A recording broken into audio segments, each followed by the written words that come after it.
With just watching Phir Aayi Haseen Dilruba this weekend and the way the story progressed, I couldn't help but be frustrated at the development of events. I'm sorry that I often bring up football analogies to my movie experiences, but it's identical to being an Arsenal fan.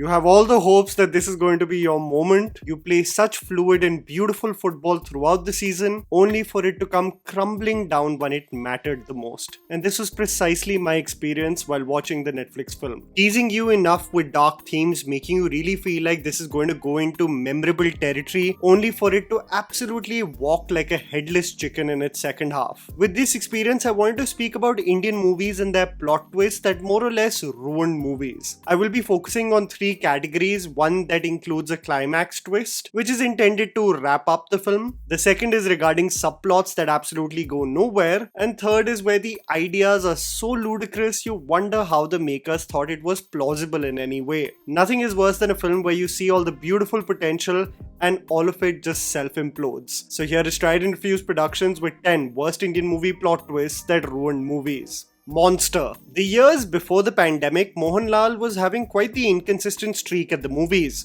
While there were gems like Drishyam 2 and Neru, audiences were baffled why the legend was starring in films like R2 and Alone. Irrespective of all of these appearances, nothing was quite as cringy as the 2022 film Monster, where the makers try to make us believe that the legend can pass off as an undercover Sardar going by the name of Lucky Singh. The film, just from a visual standpoint, looks like a bootleg TV serial, and what's worse is that it is inundated with bad and borderline offensive jokes. When you follow Mohanlal getting into the bottom of the case, it is revealed that Honey Rose is actually Rebecca, who with her lesbian partner, Katharina Alexandra, traps and kills men on their first wedding anniversary to collect insurance money so that they can leave the country and live happily ever after. You couldn't help but facepalm immediately. The montage of the ostracization and the abuse they experience is so forced, and the murders of their husbands so hilarious as the partners are found dead next to their anniversary cakes as they make out with each other in the corner, dance and chill on beaches. It just made a mockery out of an attempt to be a compelling thriller. This movie is honestly best left forgotten. Animal. I will die on this hill and state that the integration of Tripti Dimri's character for Intel in the screenplay of Animal absolutely derailed the film and made it lose the potential of actually exploring the origin story and motivation of a compelling character like Abrar played by Bobby Deol. You set it up beautifully. Ranvijay is a mess after the brawl that has happened in the interval block. He is in and out of shape, in a manic state, losing it at home. You have brought context to the antagonist with the most gruesome introduction, and then you bring this extramarital affair, everything from a Rolls Royce colored hickey, a montage of romance, a confession to have fallen in love and possibly be pregnant, an order to lick someone's shoe, and all of this is for Intel? What's hilarious is, which could have easily been given by your own family members who knew everything about the twisted family history anyway. I love what Animal did for Tripti's commercial career, but it absolutely took away from the brilliant momentum the film was making. Solo. One of the most polarizing filmmakers undoubtedly is Bijoy Nambiar, a director who stylistically hits it out of the park but often suffers from inconsistency in his screenplays that generate varied responses from the audience. Solo was a film that I personally loved, especially the stories of Shekhar and Shiva, but what became unintentionally funny was the route that they took with the story of Rudra, an army trainee, and his love for Akshara. A love so powerful you consistently break her marriage proposals, that years later you land up at her wedding only to beat up the husband and realize that it was your father that opposed the union. What could be the reason? And as we sat to know the compelling backstory, Rudra's mother tells him that his father had an affair with a woman years ago who got pregnant. And that is actually Akshara's mother. So all this while, you were having a romantic relationship with essentially your sister. The delivery, the way this curveball gets flung at us is so abrupt that what was intended to be a dramatic moment actually generated laughter in the theatre. I don't necessarily know what Nambiar was going with this emotion, but it just did not land. War. A stylized spy thriller done on a huge scale had all the hype in 2019. Hrithik Roshan and Tiger Shroff in a high-octane action film, both physically capable actors, a pupil-mentor dynamic, and the only element that was missing was a compelling villain in the mix. The moment it is revealed that Tiger playing the role of Khalid is killed and the villain, Rizwan Ilyasi, carries out a thorough plastic surgery, which also, by the way, involves changing his vocal cords to make sure that Captain Saurabh, a double agent from Raw, will now be Khalid in every way. It just ruined the otherwise engaging and fun film for me. See, we are used to films like Mission Impossible and Dawn, where the masks come in handy, but this bootleg attempt at a face-off situation seemed so over the top to me. I would have much preferred the loss of Khalid being a trigger for Kabir to fight a credible villain, but the whole Saurabh getting the best plastic surgery to become Tiger was too corny for me. I hope they're mindful of this with the sequel, Zinda. I mean, Sanjay Gupta since the start of his career was making remakes like no one's business, and when he took the intimidating task of remaking Old Boy, one got curious about the execution, whether he would be able to pull it off. While Sanjay Gupta got the dirty and grimy essence of the original on point, he absolutely did not have the courage to shed light on the dark themes of the original film. Old Boy treads in such heartbreaking and disturbing territory of incest, all conspired by the antagonist, that our main lead does not want to live. So much so that he is willing to cut his tongue off as sacrifice, praying that the antagonist does not reveal the same to his daughter that he's just made love with. Zinda, however, just made it a very basic revenge story for John Abraham of the harassment his sister underwent, hence the torture he wanted Sanjay Dutt to endure by killing his wife and putting him in a small confinement for 15 years. Lara Datta is just a basic romantic interest in the film, and the dark themes of the original are mostly abandoned. If one is really remaking such a disturbing classic, one should have the courage to tread where movies like Irata and Maharaja have gone recently. Hit. A Telugu thriller which was solid in its own right had no business having a Hindi remake. I remember this was the era of Hindi films where literally nothing was working, and I sat through this thriller that just extracted, well, yawns from me. The clincher regarding the original movie is that 3 women are from the same orphanage, and one girl wishes that her younger sister gets adopted because she has a medical condition. As the third girl gets adopted and the sister with the medical condition dies, the elder sister is filled with rage, as this girl, a child by the way, took away the opportunity from this sister to have a second lease of life. Basic, right?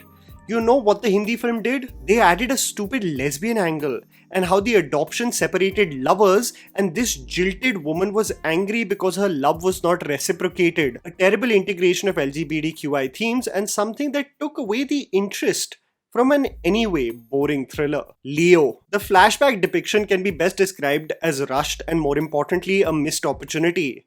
The opening action sequence of Leo Das doing the dirty work for the tobacco business just does pack the punch to introduce a young Vijay. Other than the foot tapping and chest thumping song Na Reddy, the flashback became a total mess. The eccentricities of Anthony and Harold Das are showcased in such quick succession, you really don't feel an iota of fear from his evil angelical ways. Some people had rightly pointed out that the time spent with petty criminals in the first half could have easily been spent on establishing the Das duo early on in the film, versus just a rapid form of events like it happened in the final edit of the second half. Animal and human sacrifices because of a crazy belief should be scary on paper, but its depiction was lukewarm at best, not having the evil tonality that Lokesh was looking for. The twin angle with Madonna Sebastian is barely established, so to develop a strong emotional bond with the characters is almost impossible. When Elisa dies in the crossfire, you barely feel anything.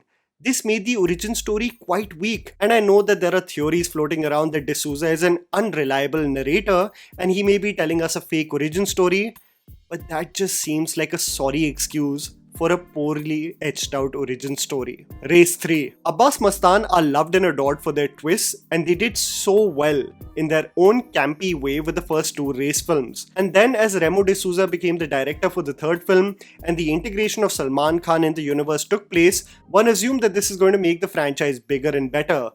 But it made it dumber and cringier. एक time पे twist इतने सारे डाले थे इस film में that the makers were not aware of the khichdi they were cooking up. Hear this. Anil Kapoor has two children who are twins.